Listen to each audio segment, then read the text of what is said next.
নি হাও শিয়ে শিয়ে শিয়ে। যারা চীন থেকে ভিডিও দেখছেন বুঝতে পারছেন আমি কি বলছি। নি হাও মানে হ্যালো, আর শিশি মানে হচ্ছে কি শিয়ে শিয়ে মানে থ্যাংক ইউ। চীনকে বিশেষ ধন্যবাদ। বিপদে বন্ধুর পরিচয়। তবে আমি পুতিন কাকুর কাছ থেকে আরেকটু এক্সপেকটেশন চাইছিলাম। আমি জানি না যে এক্সপেকটেশনটা আসলে আমার পূরণ করতে পারবে কিনা পুতিন, বা বাংলাদেশে পুতিন কাকুর যে অডিয়েন্স, মানে আমার কাছে মনে হয় আর কি যে এটা একটা বড় অডিয়েন্স তৈরি করে আমি নিজেই পুতিনের প্রতি একটা ভালোবাসা তৈরি করা, বা রাশিয়ার প্রতি তো পূর্বের ভালোবাসা আছেই 71 থেকে শুরু করে। তবে উত্তর কোরিয়ার কিম জং উন আর চীন যেই ঘোষণা দিচ্ছে, এই ঘোষণাতে হয়তো তৃতীয় বিশ্বযুদ্ধ ছড়িয়ে পড়বে, অথবা মধ্যপ্রাচ্যে যারা গুটিবাজি করতেছিল ইরানের বিরুদ্ধে এরা শান্ত হবে, অথবা আমেরিকা একটু ভাবতে হবে। যেই পরিকল্পনা করছে যে স্থলসেনা পাঠাবে, সমান করে ফেলবে, বটাই ফেলবে, তো চীন বলতেছে তো আমরা কি করব। আসুন দেখি চীনের ঘোষণা কেন এই মুহূর্তে সামনে আসছে। মোট কথা, আমেরিকাকে অপছন্দ করে প্রত্যেকটা রাষ্ট্রের সাথে চীনের হচ্ছে সর্বোচ্চ লেভেলের মিত্রতা, আর যারা সামরিক দিক থেকে শক্তিশালী তাদেরকে চীন পিক করছে।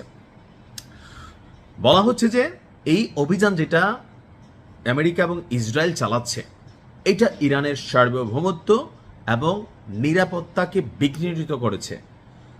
তো এখন যে বিঘ্নিত হচ্ছে, চীন কি করবে?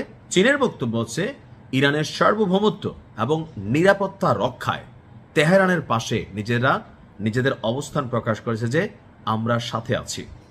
পাশাপাশি এই ধরনের অভিযানকে জঙ্গলের কালা আইন এই হিসাবেও তুলনা করা হয়েছে চীনের পক্ষ থেকে।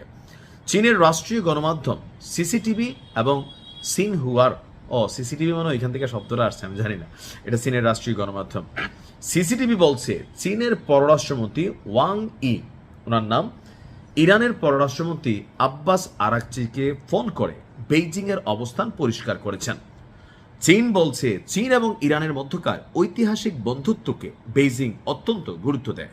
ইরানের সার্বভৌমত্ব, নিরাপত্তা, আঞ্চলিক অখণ্ডতা এবং জাতীয় মর্যাদা রক্ষায় চীন পূর্ণ সমর্থন জানাচ্ছে। পাশাপাশি ইরানের বৈধ অধিকার এবং স্বার্থ রক্ষায় পাশে থাকবে বেইজিং। ওয়ারের ডায়ালগ সে অর্থাৎ ধন্যবাদ। ওয়াং ই অবিলম্বে যুক্তরাষ্ট্র এবং ইসরায়েলকে তাদের সামরিক অভিযান বন্ধ করার জন্য হুঁশিয়ারি দিয়েছেন।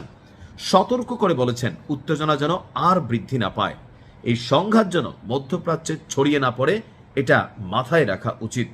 যদি ছড়িয়ে পড়ে, এই যুদ্ধের দায়ভার মার্কিন যুক্তরাষ্ট্র এবং ইসরায়েলকে নিতে হবে, আর এর পরিণতি হবে পুরো বিশ্বের জন্য হুমকি স্বরূপ।